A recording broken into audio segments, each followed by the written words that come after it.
Si aujourd'hui vous avez du mal à vous faire respecter, je vous conseille de regarder cette vidéo parce que l'astuce que je vais vous donner dans cette vidéo, le principe que je vais vous donner et la façon de l'appliquer, c'est vraiment quelque chose qui peut changer totalement votre maîtrise dans cette compétence du respect social. Alors moi, vous savez, j'ai passé toute ma scolarité, même encore après, à ne pas me faire respecter.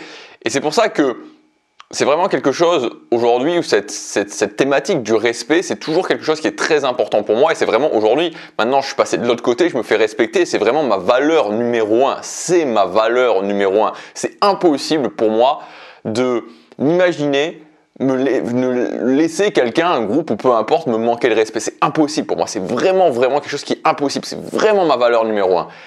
Et je suis toujours très intéressé d'apprendre en fait, d'observer, d'apprendre de nouvelles choses par rapport à ça, de toujours mieux comprendre les mécanismes du respect parce que ça répond vraiment à des mécanismes.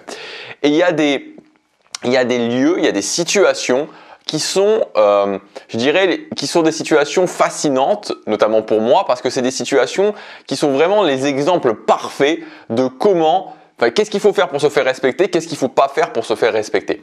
Et dans ces situations, il y a une situation particulière qui est l'exemple d'une classe, tout simplement, d'une classe avec un prof et des élèves.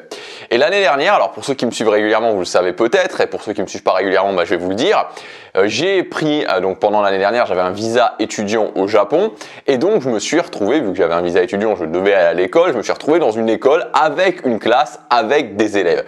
Et ça a été vraiment fascinant pour moi d'observer, alors évidemment d'apprendre le japonais parce que je devais apprendre le japonais, mais aussi d'observer les interactions entre les élèves et les professeurs. Alors pour vous juste, parce que je pense que c'est intéressant d'expliquer ce principe, puisque je vais vous dire ensuite, c'est important de l'expliquer avec du contexte. Donc j'étais dans une classe. Dans cette classe, on était 17, il y avait 3 Français dont moi et les 14 autres c'était des Chinois.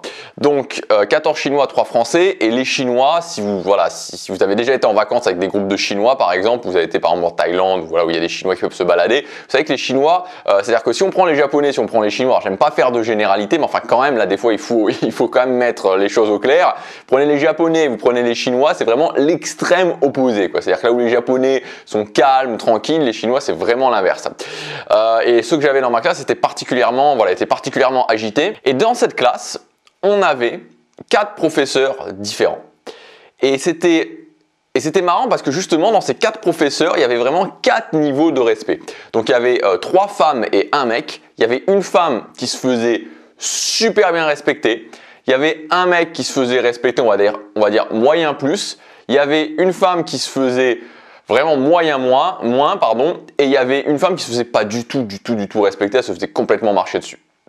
Alors là où c'est encore plus fascinant, c'est que mêmes élèves, donc c'était la même classe, même élève, même matière, c'était le japonais, même horaire, parce qu'à chaque fois les cours étaient de 13h à 17h tous les jours, et même école, c'est-à-dire que c'était la même école avec les mêmes types de sanctions qu'on pouvait appliquer.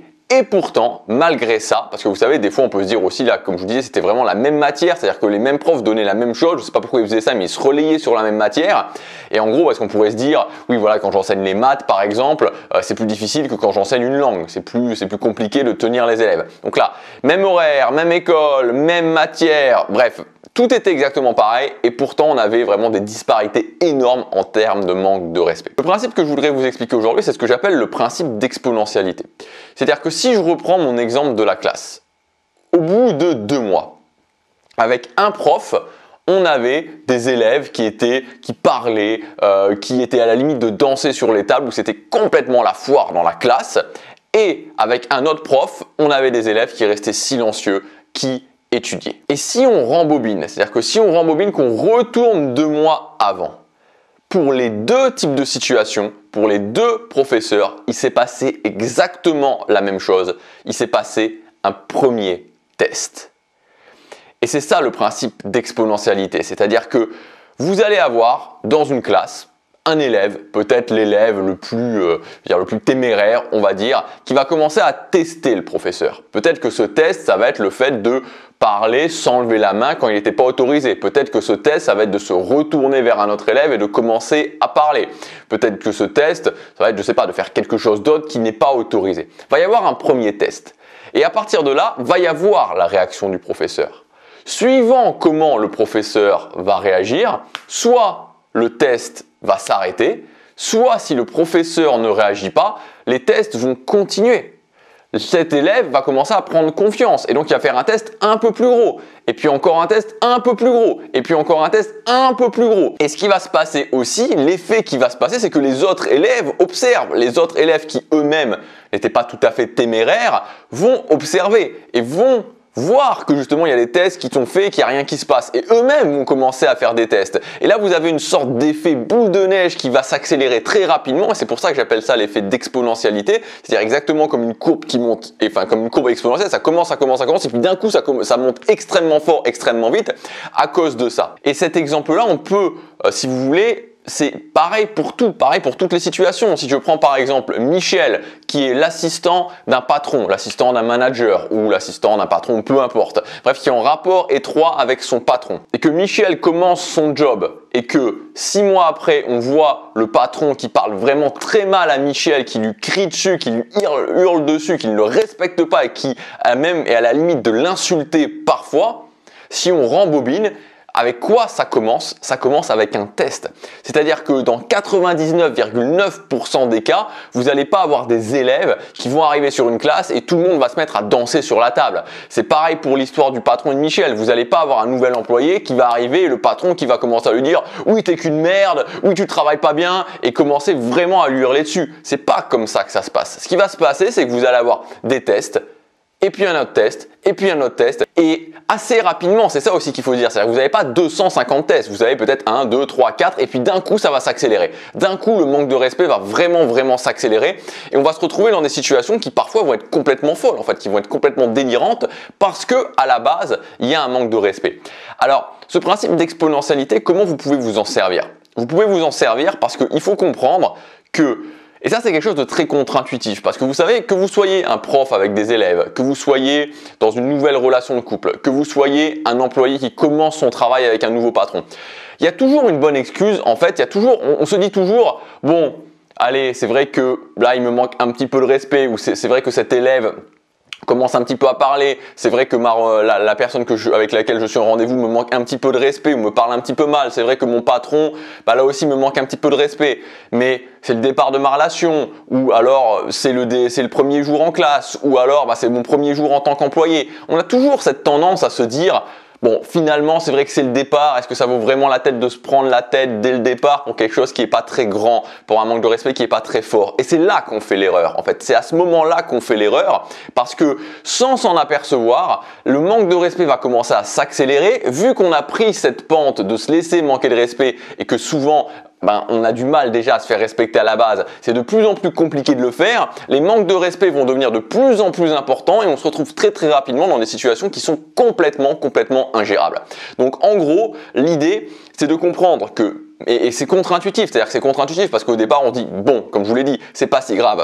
Pardon, c'est pas si grave. L'idée, c'est de comprendre que dès que vous êtes dans une situation, si vous êtes un prof par exemple, si on prend l'exemple du prof ou si on prend l'exemple de Michel avec son patron, dès que ça commence, dès qu'il y a quelque chose qui brise vos valeurs, qu'à un moment donné vous sentez peut-être que c'est une parole un petit peu désagréable, bam, directement, il faut le dire, il faut le communiquer, il faut remettre les choses à leur place directement. Si vous commencez à faire ça, si dès le départ, quand vous arrivez dans un nouvel environnement, peu importe l'environnement, un groupe, une personne, peu importe le type d'environnement, et que dès le départ, vous brisez le manque de respect quand il est petit, quand c'est un petit test, ça va vous faciliter la tâche vraiment, ça va vous changer la vie et ça va vous éviter après de vous retrouver dans des situations où on se dit mais comment je fais pour renverser la situation? Et là, au bout de 6 mois, quand il y a tous les élèves qui dansent sur la table, au bout de 6 mois, quand il y a mon patron qui est à la limite de m'insulter, c'est possible de redresser la situation, mais c'est beaucoup plus difficile. Donc, simplifiez-vous la vie, vraiment, si aujourd'hui vous êtes dans des situations où les gens vous manquent de respect,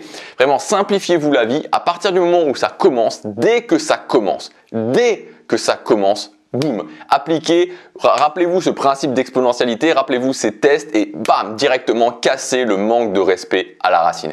Donc voilà, j'espère que ça vous aura aidé. Il faut garder aussi en tête, et ça c'est très important dans la thématique du manque de respect, qu'il y a vraiment deux mondes en fait dans la façon de se faire respecter. C'est quand on commence, c'est-à-dire nouvelle personne, nouvel environnement et environnement dans lequel je suis déjà installé pendant un petit moment, et évidemment ça ne fonctionne pas du tout de la même façon. C'est-à-dire que comme je vous l'ai dit, on va pas fonctionner du tout de la même façon si vous êtes avec un patron et que c'est le premier jour, ou si vous êtes avec un patron par exemple et que ça fait 6 mois qu'il ne vous respecte pas. Même chose avec des collègues de travail, c'est-à-dire que vous n'allez pas fonctionner, vous n'allez pas appliquer du tout les mêmes choses si vous êtes avec des collègues de travail, un nouvel environnement et vous arrivez, alors que si ça fait 1 an ou 2 ans que vous êtes dans la boîte et qu'il n'y a personne qui vous respecte.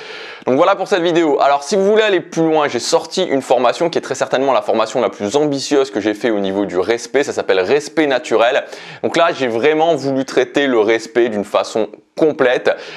C'est une longue formation qui dure 3 heures et en plus, vous avez toute une série d'exercices à intégrer dans votre quotidien. Donc en gros, l'idée c'est que j'ai pris, selon moi, selon ma propre expérience, selon le chemin que j'ai pu mettre en place pour pouvoir réussir à me faire respecter, les 12 domaines principaux du respect social, les 12 domaines sur lesquels se concentrer, parce que souvent c'est ça la difficulté, c'est-à-dire que le respect, c'est pas un truc, c'est-à-dire que le respect, c'est pas juste quand quelqu'un me manque très fort de respect, savoir quoi répondre. Bon, évidemment, ça fait partie, et moi j'aime bien dire que la personne qui se fait vraiment respecter, la personne qui sait réellement se faire respecter, c'est la personne qui, parallèlement à ça, va être le moins dans le conflit. Et quand je dis le moins dans le conflit, c'est pas en laissant courir la situation, c'est le moins dans le conflit parce que justement, elle maîtrise tellement comment il faut faire qu'elle a quasiment jamais besoin d'être vraiment dans un conflit très fort. Ça peut arriver, il faut savoir le faire, mais très souvent, les gens qui se font le plus respecter, vous pourrez remarquer que c'est les gens qui justement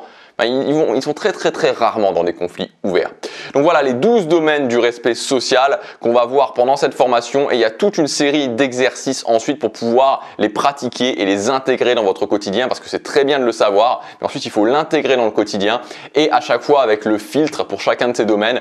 Quand je suis dans une nouvelle situation, quand je suis déjà dans une situation qui est là depuis un moment, c'est très important de faire cette distinction. Donc si ça vous intéresse, vous avez tous les détails dans le premier lien dans la description. Vous arriverez sur la page de présentation de la formation. Il y a un prix de lancement jusque dimanche. Ensuite, les inscriptions fermeront. Voilà, je vous dis à demain pour la prochaine vidéo. Chaque jour compte.